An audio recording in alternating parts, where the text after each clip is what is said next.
साथियों नमस्कार। मध्य प्रदेश के ग्राम रोजगार सहायकों को लेकर इस वक्त की बहुत ही महत्वपूर्ण जानकारी मिल रही है। जानकारी में आगे बढ़ने से पहले आपसे निवेदन है कि अगर पहली बार चैनल पर आए हैं तो चैनल को सब्सक्राइब जरूर करें, बेल आइकन को प्रेस करके उसको ऑल पर सेट करके रखें, जिससे आपको हमारे द्वारा बनाए जा रहे सभी नए वीडियो के नोटिफिकेशन लगातार इस चैनल के माध्यम से मिलते रहें। साथियों, मध्य प्रदेश के ग्राम रोजगार सहायकों के नियमितीकरण की जो उम्मीद है उस पर पानी फिरता हुआ नज़र आ रहा है। आपको बताना चाहूँगा कि 22 जून 2025 को ग्राम रोजगार सहायकों के द्वारा एक कार्यक्रम का आयोजन किया गया था, जिसमें बतौर मुख्य अतिथि पंचायत मंत्री श्री प्रहलाद पटेल जी को आमंत्रित किया गया था और उनके द्वारा कार्यक्रम को संबोधित भी किया गया। इसके ठीक बाद 25 जून को एक मार्गदर्शिका जारी की गई, जिसके पहले 5 बिंदुओं पर अगर आप नज़र डालें तो उसमें ऐसी बातों का जिक्र किया गया है जिससे रोजगार सहायकों के नियमितीकरण और स्थायीकरण पर पानी फिरता हुआ नज़र आ रहा है। इसके साथ ही ग्राम रोजगार सहायकों को सचिव और सरपंचों के अधीन कर दिया गया है, जिसका ग्राम रोजगार सहायक काफ़ी विरोध भी कर रहे हैं। नियमितीकरण स्थायीकरण तो भूल जाइए, ग्राम रोजगार सहायकों का नौकरी करना भी आगे आने वाले समय में काफ़ी कठिन होने वाला है, क्योंकि जो वार्षिक कार्य मूल्यांकन है उसमें अगर 60% से कम परफॉर्मेंस ग्राम रोजगार सहायकों की दिखेगी तो उनको कार्य से पृथक भी किया जा सकता है। तो साथियों, पूरी जानकारी आपको बताऊंगा, वीडियो को बिना स्किप किए हुए अंत तक आप जरूर देखिए और साथ ही अपने साथियों को भी इस जानकारी को शेयर जरूर करें। तो साथियों, ग्राम रोजगार सहायकों के द्वारा जिस कार्यक्रम का आयोजन किया गया था उससे ग्राम रोजगार सहायकों को ये उम्मीद थी कि बतौर पंचायत मंत्री इस कार्यक्रम में उनके नियमितीकरण और स्थायीकरण के लिए मार्ग प्रशस्त करेंगे। 14 वर्षों से लगातार जो ग्राम रोजगार सहायक अंशकालीन संविदा के तौर पर सेवा दे रहे हैं, उनके नियमितीकरण और स्थायीकरण पर हो सकता है कोई ठोस पहल मंत्री जी कर दें, लेकिन हुआ ठीक इसके उलट। एक मार्गदर्शिका 25 जून 2025 को जारी की गई है, जिसमें कुछ ऐसे बिंदु शामिल हैं जिनसे कहीं ना कहीं ग्राम रोजगार सहायक काफ़ी नाराज़ हैं, क्योंकि उस बिंदु से ऐसा प्रतीत होता है कि ग्राम रोजगार सहायकों को सरकार ना ही नियमित करना चाहती है और ना ही उनका स्थायीकरण करना चाहती है। तो सबसे पहले जो आदेश जारी हुआ है और उसमें जिन बिंदुओं का जिक्र किया गया है मार्गदर्शिका में, उसके बारे में आपको बताना चाहूँगा कि क्या कुछ उसमें कहा गया है। तो साथियों, आप देख सकते हैं ग्राम रोजगार सहायकों को लेकर ये आदेश आपका 24/6/2025 को जारी हुआ है मध्य प्रदेश राज्य रोजगार गारंटी परिषद की ओर से। इसमें प्रति है कलेक्टर, जिला कार्यक्रम समन्वयक, मुख्य कार्यपालन अधिकारी, अति जिला कार्यक्रम समन्वयक, जिला पंचायत समस्त। इसमें बताया गया मनरेगा परिषद की कार्यकारिणी समिति की 6वीं बैठक दिनांक 22/4/2025 के एजेंडा क्रमांक 3 पर लिए गए निर्णय अनुसार पूर्व में विभाग और परिषद मुख्यालय से ग्राम रोजगार सहायकों के संबंध में जारी विभिन्न आदेशों, निर्देशों, परिपत्रों इत्यादि को समेकित और संशोधित करते हुए मार्गदर्शिका 2025 जारी की जा रही है। ग्राम रोजगार सहायक मार्गदर्शिका वर्ष 2025 की प्रति संलग्न है। उक्त मार्गदर्शिका वर्ष 2025 के निर्देश तत्काल प्रभाव से लागू किए जाते हैं। पूर्व निष्पादित अनुबंध की शर्तें स्वमेव यथास्थान संशोधित मानी जाएंगी। तो इसमें जो आयुक्त हैं और सदस्य सचिव हैं उनके द्वारा ये आदेश जारी किया गया है। इसमें पहले बिंदु पर बताया गया है कि यह मार्गदर्शिका महात्मा गांधी राष्ट्रीय ग्रामीण रोजगार गारंटी स्कीम मध्य प्रदेश के अंतर्गत ग्राम रोजगार सहायक मार्गदर्शिका कहलाएगी। यह मार्गदर्शिका पूर्व में विभाग और परिषद मुख्यालय से ग्राम रोजगार सहायकों के संबंध में जारी विभिन्न आदेशों, निर्देशों, परिपत्रों इत्यादि को समेकित व संशोधित करते हुए जारी की जा रही है। अगले बिंदु पर बताया गया है ग्राम रोजगार सहायक मार्गदर्शिका महात्मा गांधी राष्ट्रीय ग्रामीण रोजगार गारंटी स्कीम मध्य प्रदेश के अंतर्गत नियुक्त अनुबंधित समस्त ग्राम रोजगार सहायक के लिए जारी होने के दिनांक से लागू होगी। ग्राम रोजगार सहायक इस मार्गदर्शिका एवं समय समय पर मध्य प्रदेश राज्य गारंटी परिषद विभाग द्वारा जारी आदेशों, निर्देशों, परिपत्रों से शासित होगी। प्रत्येक ग्राम पंचायत में एक ग्राम रोजगार सहायक का पद होगा।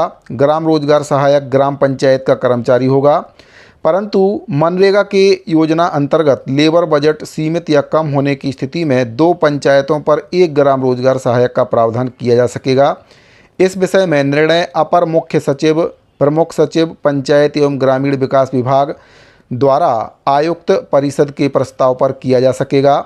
यह नियुक्ति मुख्यतः मनरेगा योजना के क्रियान्वयन के लिए की जाएगी। इस तरह कार्यक्रम क्रियान्वयन में उसकी आवश्यकता ही ग्राम रोजगार सहायक के सेवा में बने रहने का औचित्य प्रतिपादित करेगी। यानी कि अगर उनकी ज़रूरत है तभी उनको कार्य पर रखा जाएगा और अगर ज़रूरत नहीं होगी तो उनको कार्य से हटा दिया जाएगा। ग्राम रोजगार सहायक को स्थायीकरण हेतु कोई पात्रता नहीं है और ये भविष्य में नियमितीकरण, स्थायीकरण संबंधी कोई भी दावा नहीं कर सकेगा। साथियों, ये बहुत ही महत्वपूर्ण पॉइंट है और इसमें जो बात कही गई है उससे कहीं ना कहीं ग्राम रोजगार सहायक खुश तो बिल्कुल भी नहीं होंगे। तो साथियों, 5वें नंबर का जो बिंदु मैंने आपको बताया है काफ़ी महत्वपूर्ण बिंदु है, जिसमें ये कहा गया है कि ग्राम रोजगार सहायक नियमितीकरण और स्थायीकरण के लिए किसी भी प्रकार से पात्र नहीं है और इसके लिए भी बेदावा नहीं कर सकते हैं। और इसके अलावा 60% से कम परफॉर्मेंस अगर ग्राम रोजगार सहायकों की रहती है तो उनको कार्य से पृथक भी किया जा सकता है। इसके बारे में भी आपको पूरी जानकारी दे देता हूं। तो साथियों, आपको बताना चाहूँगा कि जो ग्राम रोजगार सहायक हैं उनका वार्षिक मूल्यांकन हर वर्ष 1 अप्रैल से 15 मार्च के बीच में किया जाएगा, जिसमें 60 अंकों से कम अगर किसी कर्मचारी को मिलते हैं, ग्राम रोजगार सहायक को मिलते हैं, तो उनकी जो सेवा है वह समाप्त कर दी जाएगी। ग्राम रोजगार सहायकों के अवकाश की व्यवस्था को भी इसमें मजबूत करते हुए 13 आकस्मिक, 3 ऐच्छिक और 15 विशेष अवकाश का प्रावधान किया गया है। पहली बार स्थानांतरण नीति भी इनके लिए लागू की गई है, जिसके तहत 3 वर्षों की सेवा के बाद स्थानांतरण की अनुमति इसमें दी गई है। ये प्रावधान ग्राम रोजगार सहायक मार्गदर्शिका 2025 में किए गए हैं। इसमें ग्राम रोजगार सहायकों के कर्तव्यों को भी स्पष्ट रूप से परिभाषित किया गया, जिसमें जॉब कार्ड निर्माण, मजदूरी भुगतान कार्यों की जियो टैगिंग और शासन की योजनाओं के समन्वय तक की जिम्मेदारी शामिल की गई है। ग्राम रोजगार सहायक मार्गदर्शिका 2025 को औपचारिक रूप से लागू करने की घोषणा मंगलवार को की गई है।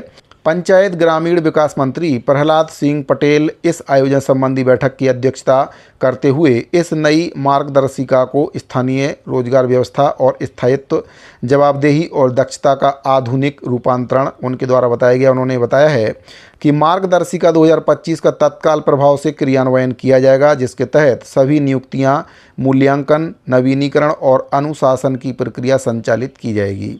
चयन प्रक्रिया में पारदर्शिता लाते हुए अब सभी नियुक्तियां लिखित परीक्षा के माध्यम से की जाएंगी, जिससे योग्य और स्थानीय युवा ग्रामीण विकास से सीधे जुड़ सकते हैं। मंत्री पटेल ने आगे कहा है कि ग्राम रोजगार सहायक केवल संविदा कर्मचारी नहीं है, बल्कि ग्रामीण नवनिर्माण के मूल स्तंभ भी हैं। ये मार्गदर्शिका उन्हें न केवल दिशा देगी बल्कि गरिमा, संरक्षण और प्रेरणा भी उनको प्रदान करेगी। सरकार के लक्ष्य की बात अगर की जाए तो हर गांव सक्षम, हर पंचायत सजग होना चाहिए, ऐसा उनके द्वारा कहा गया है। और नई मार्गदर्शिका में मानव संसाधन प्रणाली की शुरुआत की जा रही है, जिसके माध्यम से GRS का मूल्यांकन, नवीनीकरण और समस्त डेटा डिजिटल रूप से प्रतिबंधित किया जाएगा। तो साथियों, जो नई मार्गदर्शिका जारी की गई है उसमें जो प्रावधान हैं काफ़ी महत्वपूर्ण प्रावधान किए गए हैं, लेकिन फिर भी ग्राम रोजगार सहायक इससे खुश नहीं हैं, क्योंकि उनके नियमितीकरण और स्थायीकरण को लेकर नई मार्गदर्शिका में कोई भी बात नहीं कही गई है। जबकि नई मार्गदर्शिका में स्पष्ट तौर पर एक बिंदु जोड़ा गया है, जिसमें ये कहा गया है कि जो रोजगार सहायक हैं वे किसी भी प्रकार से नियमितीकरण या स्थायीकरण के लिए अपना दावा पेश नहीं कर सकते हैं। नियमितीकरण की पात्रता उनको नहीं है। इससे ग्राम रोजगार सहायकों में काफ़ी नाराज़गी नज़र आ रही है और आगे हो सकता है कि ग्राम रोजगार सहायक इसको लेकर आंदोलन भी कर दें और सरकार के खिलाफ हल्ला भी ग्राम रोजगार सहायक बोल सकते हैं। अगर आप भी एक ग्राम रोजगार सहायक हैं तो अपनी राय को कमेंट बॉक्स में ज़रूर बताइए। क्या सरकार के द्वारा 14 वर्ष की सेवा का ग्राम रोजगार सहायकों को ये सलाह दिया जा रहा है? क्या नियमितीकरण, स्थायीकरण की जो आस ग्राम रोजगार सहायक लगाकर बैठे थे, अब उस पर सरकार के द्वारा कुठाराघात कर दिया गया है? अपनी राय को कमेंट बॉक्स में ज़रूर बताइए। और अगर आपको जानकारी अच्छी लगी हो तो वीडियो को अपने दूसरे साथियों को शेयर करें, लाइक करें, चैनल को सब्सक्राइब जरूर करें। मिलते हैं अगले वीडियो में। अभी के लिए दीजिए इजाज़त। धन्यवाद।